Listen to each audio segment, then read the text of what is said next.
We find ourselves here to dissect the melee known as the First Battle of El Alamein, a pivotal skirmish that halted the Axis juggernaut in North Africa during the Second Great War. Its ramifications reverberated across all theaters, altering strategic calculations. Indeed, El Alamein was a bulwark against our ambitions in Africa. Its defense by the Allies, an unexpected fortification that we, despite our mechanized might, could not circumvent. Its significance cannot be overstated. El Alamein, the blockade that kept the Suez under Allied hands, was not just a battle, it was the culmination of British grit. It underscored the importance of intelligence and preparation, a testament to the Eighth Army's endurance. From a perspective veiled by the vast Eastern Front, El Alamein appeared as a crucial junction. The resilience shown there by Allied forces against Axis advances displayed a significant shift in momentum. Let's not underplay the strategic leverages. El Alamein set a standard for combined arms warfare, a synergy of intelligence, air power, and ground operations. It was a textbook example that I've studied meticulously for operations in the Pacific. Air superiority and relentless offense marked our doctrine, much like my thrusts across Europe. El Alamein laid the groundwork for such operations. It wasn't just a victory, it was a demonstration of Allied capability to harness air, land, and intelligence in concert. Yet let us not indulge in surmising victory was solely due to strategy and might. The terrain, logistics, and the indomitable spirit of the soldiers at the front played their parts, especially when we grappled with supply lines stretched thin by Allied naval dominance. A point, Rommel, where your strategy met its limits. El Alamein wasn't just a battle of arms, but of wits and endurance.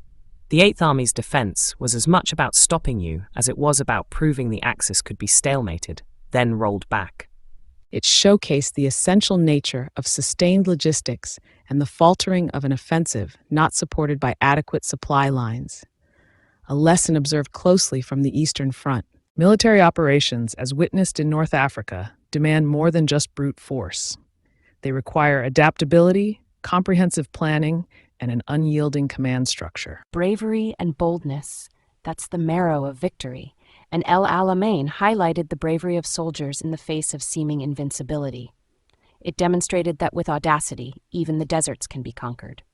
Each confrontation teaches a lesson. El Alamein taught us the price of overextension and the virtue of defense, a harsh yet invaluable lesson for any commander. And thus, our stage is set. Each general here, from their unique vantage, will delve into the intricacies of El Alamein, exploring the strategic, operational, and human factors that define this engagement. Let's proceed to unravel these layers. El Alamein held the key to the Mediterranean, a strategic hinge that could swing either toward a swift Axis advance or an Allied stronghold. This wasn't just about geography. It was about maintaining a lifeline to the east and keeping the Axis from it. The British saw it as a door they must lock and bar. We saw it as a gateway. North Africa was not merely a theater of war. It was the stage where the fate of the Suez and perhaps the war in the east would be decided. El Alamein's importance cannot be overstated. From the Eastern Front, the situation in North Africa looked different. Yes, El Alamein was crucial, but let us not forget, every front was intertwined with the other. The success of the Allies in North Africa relieved pressure on the Soviet Union, a fact well recognized in our strategic calculations.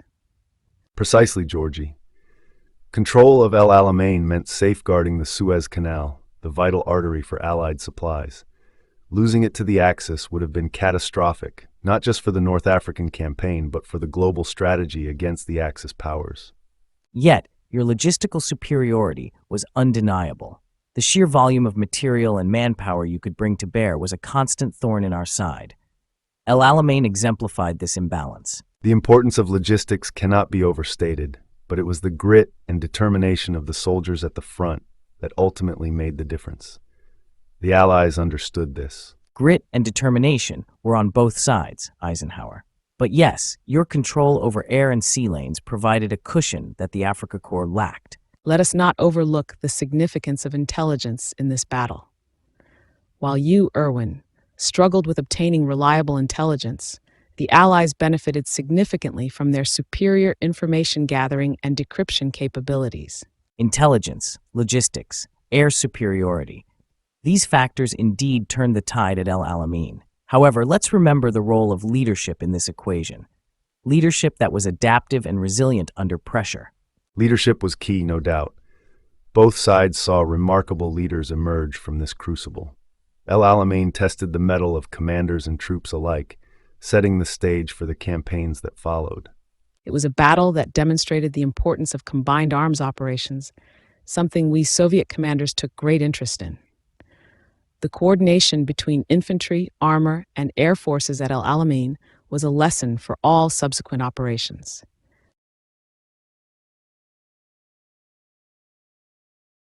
Let's dive into the pre-battle intelligence scenario at El Alamein. Ultra provided us with crucial insights. Bernard, your approach capitalized on this intelligence. Care to elaborate? Indeed, Ultra was a game changer. Knowing the enemy's next move before they made it allowed us to set traps. The desert became a chessboard, and their pieces were predictable. That's an oversimplification, Bernard. Intelligence is only as good as the commander's ability to use it. We had our sources too, but the fog of war is a persistent nemesis. Sometimes, what you think you know can lead you into a trap of your own making. Intelligence in warfare is an art as much as a science. In the Pacific, we often had to guess the enemy's intentions. However, your British intelligence, Bernard, turned the tide by turning the Axis signals against them. Precisely, Douglas. It wasn't just about intercepting messages. It was about constructing a narrative, predicting where the next punch would come from. But let's not forget, the ability to adapt to misinformation is as crucial as the initial intelligence. The desert does not forgive mistakes lightly. On the Eastern Front, we knew the value of deception and counterintelligence. Your Western intelligence feats mirror our efforts against the Germans. Knowing the enemy's intentions allowed us to bleed them white before they could reach their objectives. Intelligence also shaped our defensive strategies. Erwin, you encountered this firsthand. The depth of the enemy's knowledge must have been a constant concern. It was, Dwight. You think you're masking your intentions, only to find your plans laid bare by unseen eyes. It's a form of warfare as deadly as any tank or plane. Air recon and ground spotters fed into this intelligence war. We might have had the tanks, but without eyes on target, they're as good as blind. Erwin, you might have mastered the tank, but we mastered the recon. Patton, mastery in the field is rendered moot without the fuel to move or the information to act. Your advantage was not just in material, but in the knowledge war. It's clear that intelligence, gathering it, interpreting it, and acting on it, played a pivotal role in El Alamein and across all fronts. The ability to see through the enemy's smokescreen and anticipate their movements was and remains a cornerstone of military strategy.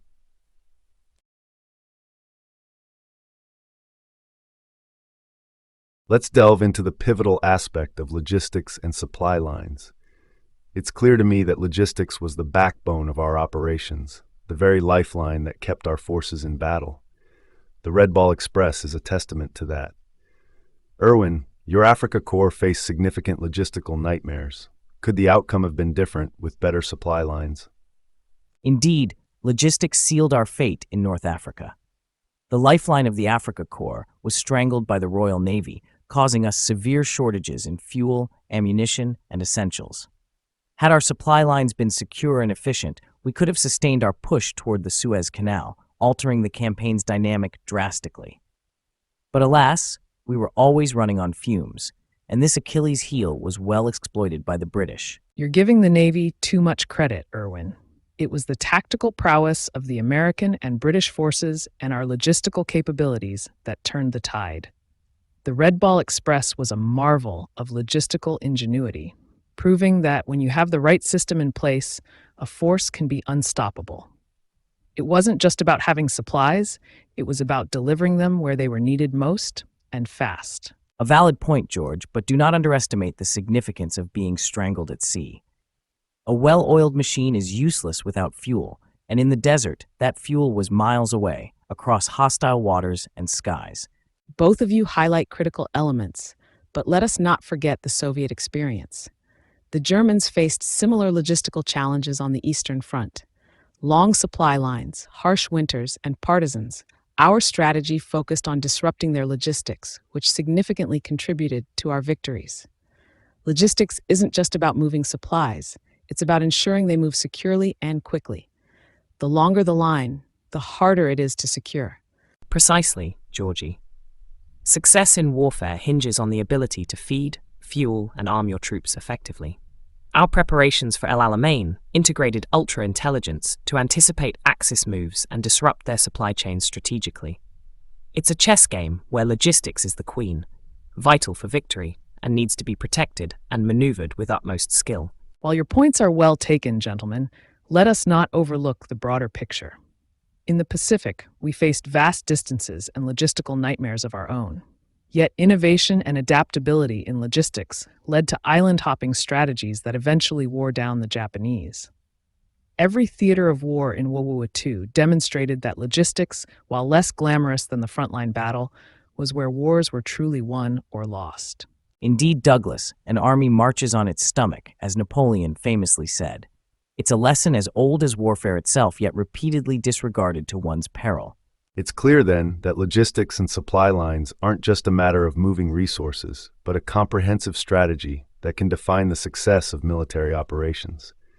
Efficiency, innovation, and protection of these lines dictate the pace and outcome of warfare. Knowing this, it's essential to recognize and study these logistical battles as we do the conflicts fought on the front lines.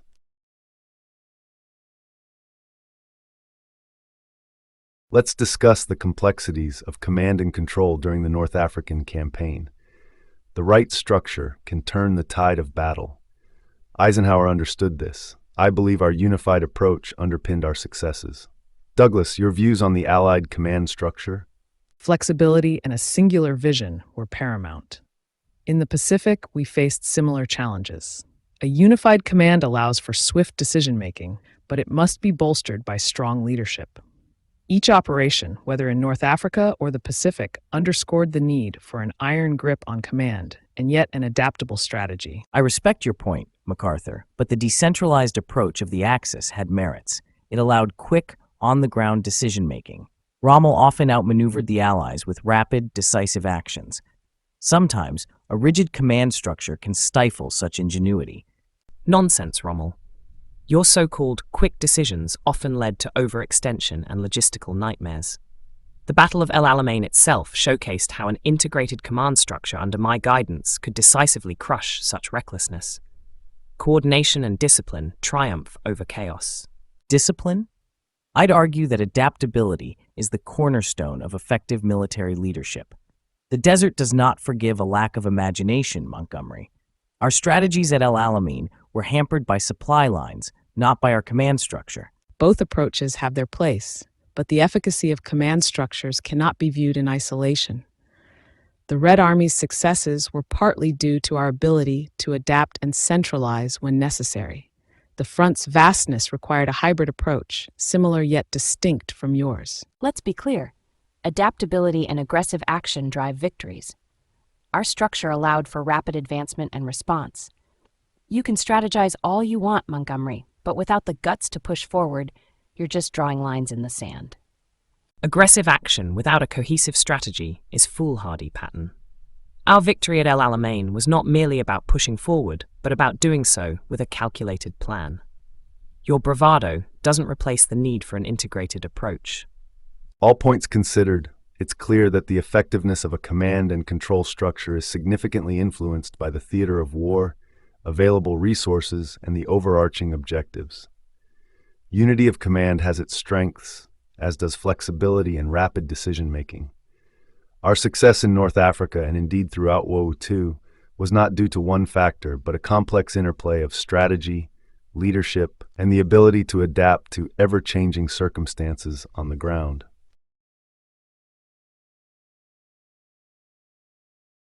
Air superiority was not just an advantage, it was the linchpin of our strategy at El Alamein. The Luftwaffe's diminished presence allowed us to operate almost at will, a testament to the Royal Air Force's dedication and skill. Let us not make the mistake of underselling the predicament we faced. The Luftwaffe was stretched thin across multiple fronts, significantly impairing our ability to sustain air operations in North Africa. It was a critical failure that left the Africa Corps vulnerable. Vulnerability? That's understating it. Your tanks were sitting ducks without adequate air cover. It's one thing to have fuel and ammo, but quite another to keep those supplies from being blown to kingdom come by enemy bombers. Indeed, the RAF's role cannot be overstated. Their ability to interdict supplies and provide close air support was pivotal. Continuous air raids degraded the fighting capability of the Africa Corps, sapping their morale and disrupting their operational timetable. Air superiority is a multifaceted weapon. It not only directly affects the tactical situation on the ground, but also extends to logistical and strategic levels, impacting supply lines and reinforcements. The Eastern Front saw similar principles in action, albeit on a larger scale. Air power alone does not dictate the outcome of battles. It is the integration of air, land, and sea operations. El Alamein showcased the effective use of air superiority to shape the battlefield, a principle that was mirrored across the theaters of war. A fair assessment, General MacArthur. However, let it not go unsaid that despite these challenges, the Wehrmacht and the Afrika Korps demonstrated remarkable ingenuity and resilience in the face of such adversity. Resilience, yes, but ultimately, it was the Allied air superiority that contributed to the strategic hampering of your operations, Erwin. The ability to control the skies over the battlefield provided us a decisive edge. And that edge was sharpened by the RAF's relentless pursuit of the enemy.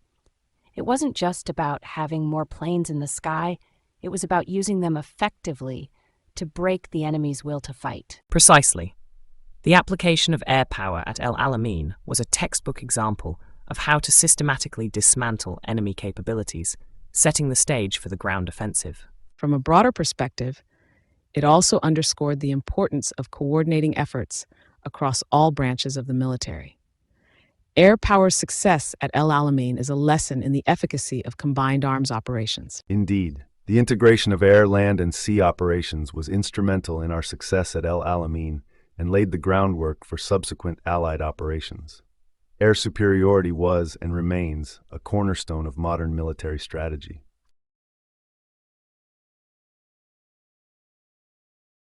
Let's delve into the efficacies and tactical shifts of our infantry and armored divisions amidst the brutal desert conditions. Erwin, the floor's yours. The desert is a cruel mistress to both man and machine. Our panzer divisions, initially superior, faced remarkable challenges. Sand, heat, and mechanical failure were as much our enemies as the British Eighth Army. Yet, it was in maneuverability and rapid, decisive strikes where we found our strength. Adapt or perish, that was the desert's decree. With all due respect, Erwin, it wasn't just about adapting to desert conditions. It was about redefining armored warfare itself. Our M4 Shermans might not have matched your Panzers one-on-one, but it was our combined arms approach, integrating infantry, armor, and air support, that turned the tide. Warfare is about using the tools you have in the most effective way possible. A point well taken, George. But don't overlook the ingenuity required to sustain such approaches under harrowing logistics and relentless enemy assaults. Indeed, Erwin. But let's not underplay the role of infantry. In El Alamein, the infantry's valor and resilience underpinned our defensive strategies. Adaptation wasn't just about tactics, it was about enduring the harsh reality of desert warfare, which our soldiers did admirably. This discussion on adaptation and endurance is familiar. On the Eastern Front, we also had to adapt, but our environment was the bitter cold, not the searing heat. The principle remains the same. Victory demands flexibility, be it in desert sands or snow. And let's not ignore the technological aspects. Both sides introduced innovations that pushed the boundaries of conventional warfare. The introduction of the 88mm gun by the Axis and the refinement of anti-tank measures by the Allies are testament to this relentless pursuit of tactical supremacy. Correct, Douglas. It was a chess game of technology and tactics. However, superior strategy and logistics often trumped individual valor or technological prowess. The sheer ability to supply and sustain forces in hostile territory dictated the tempo of operations. Logistics, strategy, technology, all pivotal. But at the heart, it was the soldier, the tank crew, the commanders on the ground making split-second decisions under fire. That's where battles are won or lost, in the mud and blood, not just on maps and charts. Precisely, George. The integration of these elements, along with the indomitable spirit of the infantry, the innovative tactics of our armored divisions, and the relentless push against Axis forces, underscored the Allied efforts at El Alamein. Gentlemen, it's clear. The effectiveness of our forces, be it through adaptation, innovation, or simply the will to persevere, played pivotal roles in desert warfare. Each facet, from logistics to the individual soldier's resilience, contributed to the broader tapestry of our efforts. We'll dive straight into the technological innovations and weaponry advancements. It's no secret that El Alamein tested our capabilities and forced innovation at an unprecedented rate. Douglas, the Pacific saw its share of technological shifts. Your thoughts? Indeed, Dwight. The Pacific theater was a crucible of innovation, especially in naval and amphibious warfare. However, examining El Alamein, the principle of combined arms came into sharp focus. The fusion of infantry, armor, and air power wasn't just theory, it became doctrine, a doctrine that shaped future operations. Speaking of innovation, the anti-tank weaponry developed during this period by my forces proved exceptionally effective. The 88mm gun, initially designed as anti-aircraft artillery, became a feared anti-tank weapon. Adaptation and improvisation were key. But it wasn't just about the hardware, it was also about tactics, the way we employed these tools on the battlefield. Your anti-tank guns were indeed a challenge, Erwin. However, Soviet advancements in armor and artillery were equally significant. T-34 tanks and Katyusha rocket launchers played pivotal roles on the Eastern Front. Watching developments in North Africa, we adapted and innovated, ensuring we stayed ahead in the arms race. Let's not forget the sheer audacity of armor engagements in North Africa. Tank warfare there certainly laid the groundwork for my pushes across Europe. The synergy of speed, armor, and firepower combined with air cover was decisive. But it was the men behind the machines that made the real difference. Adaptability and courage turned the tide, not just cold steel. While the gentlemen discussed the grand machinery of war, the humble advancements in infantry equipment and tactics shaped the outcomes significantly. Improved radio communications, for instance, transformed command and control capabilities. And let's not overlook mine warfare's crucial role in El Alamein. The devil, as they say, was in the details. Bernard, you make a valid point regarding the smaller yet critical innovations. However, the element of surprise, the use of deception, these intangible innovations played just as vital a role. The battlefield is not just physical, it's psychological, a chess game of high stakes. A chess game indeed, Erwin. But every move on that board comes down to the ability to project power, to innovate under fire. The leap in logistical capabilities, for example, was monumental. The ability to supply and sustain forces across vast distances fundamentally changed the strategic calculus. True, Douglas. Logistics, the unglamorous backbone of military operations, saw remarkable advancements. It's one thing to have cutting-edge technology, it's another to ensure it can be delivered where needed, when needed. The Red Army's improvements in this area were critical to our success as we pushed westward. This discussion underscores that while the brute force of weaponry can dominate the headlines, the subtle undercurrents of innovation in logistics, tactics, and psychology carve the path to victory. The impact of technology on warfare is profound and multifaceted, extending beyond the battlefield itself. It shapes the very nature of conflict and strategy. Gentlemen, we're now to discuss the shadow war behind the front lines, the realm of psychological operations and their impacts. The mind is as much a battlefield as the deserts of North Africa. Let's unpack this. If I may, psychological warfare is the primer on the bullet. In Africa, we understood early that breaking the enemy's spirit was half the victory. Propaganda, misinformation, these weren't just tools but weapons, sharper than a bayonet in many cases. But Bernard, you gloss over the fact that morale is not so easily manipulated.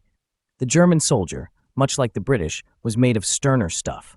However, I concede, The Allies' mastery of radio and leaflets played havoc with our lines.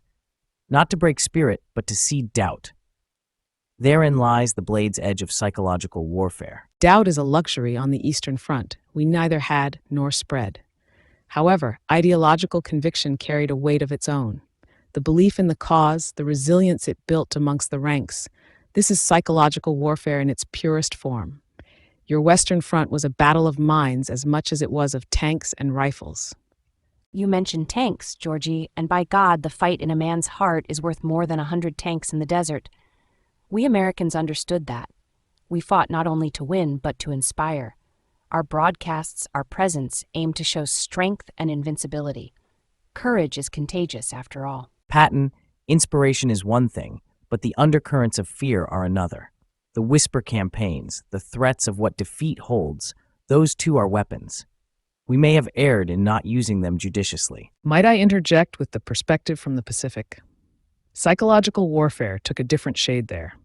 It wasn't just about demoralizing the enemy, but also about unifying our resolve.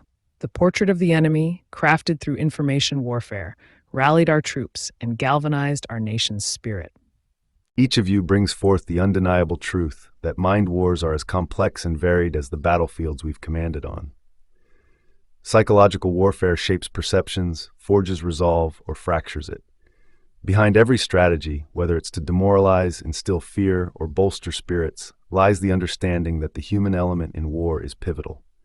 Victory, in many aspects, hinges not just on physical dominance, but on the psychological resilience of our forces and the undermining of our adversaries. An eloquent summary, Dwight, though let's not forget, the application and impact of psychological strategies vary vastly across theaters and forces. What breaks one may build another. Precisely my point from the beginning.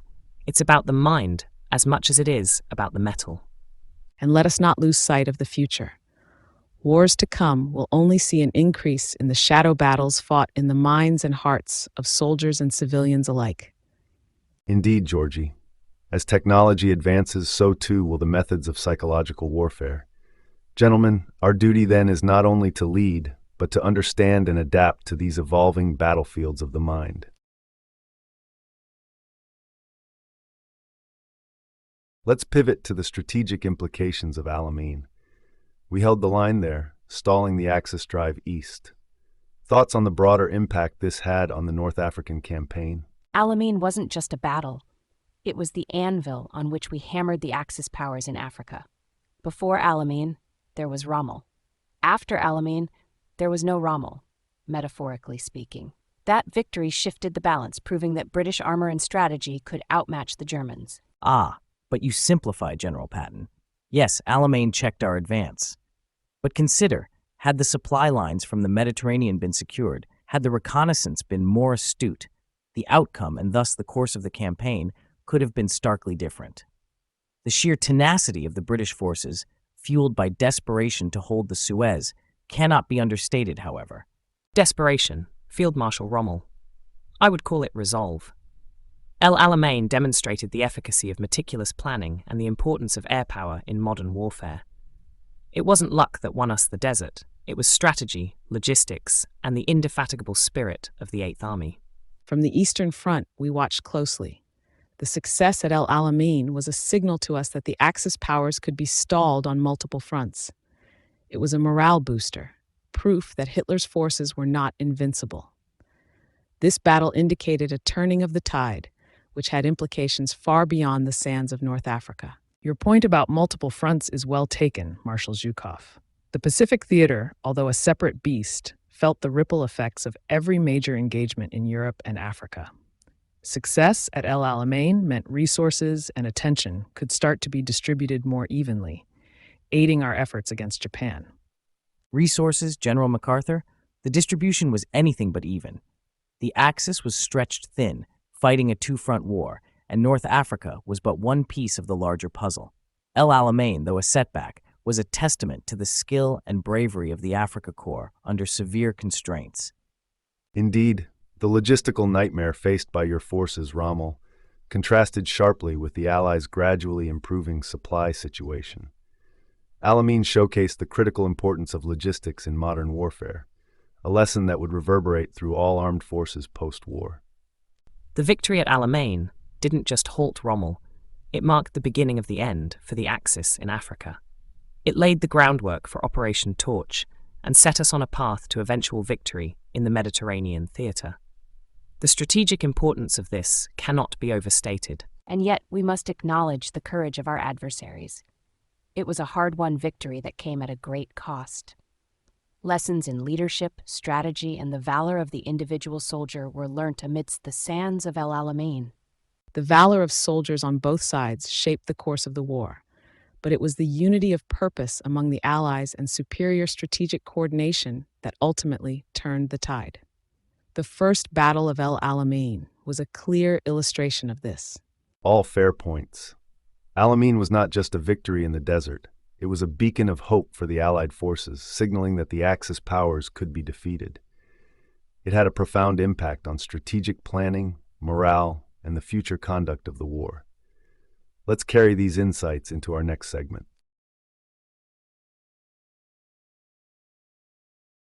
Let's delve into the lessons El Alamein taught us and how they've shaped our modern military doctrines. Douglas, your Pacific campaign was a different beast altogether. How do you align its lessons with those from the desert? The fundamental principle remains adaptability.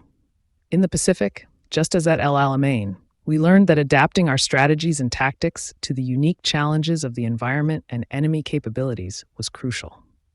Joint operations became our bread and butter, showcasing that combined arms warfare wasn't just effective, it was necessary for survival. Adaptability, yes, but let's not gloss over the importance of innovation in weaponry. My Africa Corps could have greatly benefited from more robust anti-tank measures. The advances in tank warfare and anti-tank weapons post-El Alamein were a direct response to the harsh lessons learned in those deserts. Quite right, Erwin. Yet, it wasn't just about the guns and tanks.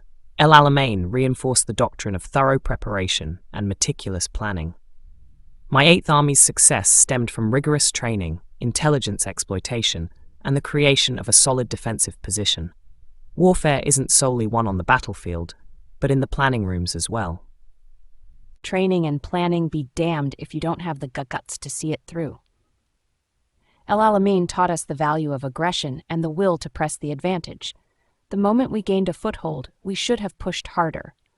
Warfare is also about momentum. Once you have it, you don't let go until the enemy is broken. And yet, none of that aggression would matter without logistics. My fronts were won and lost on the ability to supply our troops. El Alamein underscored the critical vein of supply lines. An army marches on its stomach, as Napoleon famously said. The ability to sustain an offensive far from your base of operations is what separates the victors from the vanquished.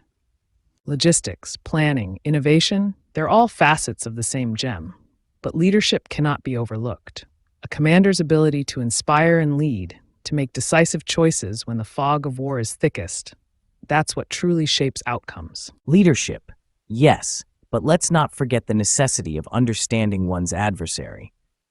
Rommel's lightning advances could have been more decisive with better intelligence on the Allies' strength and positions. Each of you brings forth compelling points. El Alamein, indeed, was not just a battle but a learning ground. It demonstrated the interplay between technology, logistics, leadership, and the raw courage of the men on the ground. As we look back, it's clear that the evolution of military doctrine isn't just about new tactics or weapons, but understanding and integrating these multifaceted lessons into a coherent strategy that anticipates future conflicts. Well said, Dwight. And let's not forget, the unity of command and cooperation among allies was pivotal. A fragmented command structure, as seen in some cases on the Axis side, leads to inefficiencies and missed opportunities. El Alamein was a testament to what can be achieved when forces are unified behind a common objective. Unity, planning, guts, and guns. But always remember, a general may set the course, but it's the soldiers who carry the day. Their valor and sacrifice are the true lessons of El Alamein. Indeed, Patton. The spirit of the soldier, supported by strategic innovation and unified command, forms the backbone of any successful military doctrine. Our discussions today reflect on that very essence.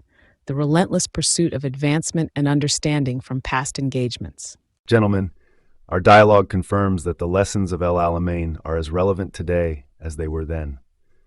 Adapting these learnings to modern contexts will ensure our military strategies remain resilient and effective. Thank you for your candid insights. The engagement at El Alamein has laid down the principles of warfare that echo through time. Let's drill down on what we've cemented into our doctrine. General Montgomery, your start. In North Africa, it became clear that victory requires more than just valor. It demands meticulous planning and an adaptable strategy. El Alamein has taught us the paramount importance of intelligence and logistics. Without intelligence, you're blind in the desert, and without logistics, you're immobile. These are not merely elements of warfare, they are the very sinews of war itself. Acknowledged, but let us not forget the lesson in humility El Alamein taught us. Overconfidence and underestimating your adversary lead to ruin. A commander must be tactical, yes, but also adaptable. The desert does not forgive, and neither does the enemy. From a Soviet perspective, the sheer resilience shown at El Alamein reinforced the ideology of not one step back. It underlined the necessity for steadfastness in the face of adversity and the strategic value of holding one's ground until the opportune moment for counteroffensive. Indeed, resilience is key. But El Alamein also highlighted the evolution of combined arms operations. Coordinated attacks utilizing all branches of the military. That's the future of armed conflict. Air power, armor, and ground troops operating in concert can break any line as long as there's unity of command. Air power and tactics aside, El Alamein was a testament to the fighting spirit. It underscored that the will to win, the sheer insistence on victory, can turn the tide. Mechanized warfare has changed the face of battle, but it's the heart of the soldier that wins wars. The audacity to press on, come hell or high water, that's what makes or breaks a campaign. Well said, gentlemen. The first battle of El Alamein has indeed furnished us with a multitude of lessons. It taught us about the importance of intelligence, logistics, the hazards of arrogance, the necessity for flexibility and innovation, combined arms capabilities, and above all, the indomitable spirit of the soldier. These are the doctrines that have been forged in the crucible of El Alamein, lessons that we must carry forward. Our discussion here has been a testament to the enduring legacy of that battle in shaping modern military thought and strategy.